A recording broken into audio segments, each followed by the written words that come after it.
Hello everyone, welcome to the new video of the VIEH job search series. Okay, so today we are having the multiple job opening position as the cybersecurity analyst. Okay. So let's go through the skills that you need to have for this particular position. Okay.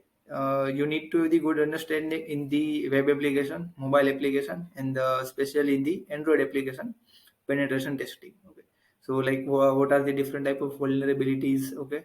How to secure the web application from these vulnerabilities. Okay. Different type of tools that we are using for when we are doing the penetration testing, like the Bob suite, operating systems like Kali Linux, Parrot OS, etc. So let's see the different location and the companies that are open for this particular job role. Okay. The first one is the Cyberborn Technology. Okay. Location is the Bangalore. Second one is the Matmox, Hyderabad. Third one is the Christian Info Solution, Vadodara. Okay.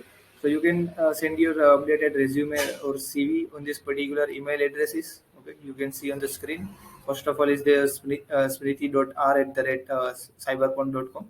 Second one is the monica.c@matmox.com. Third one is the vadodara@pristineinfo.com. Okay. So that's it for the today's video. Thank you for the watching. If you have any doubt or any query regarding this video, you can ask in the comment box. Okay. Also, don't forget to share this video with your friends. Okay, that are currently seeking job in the cybersecurity domain.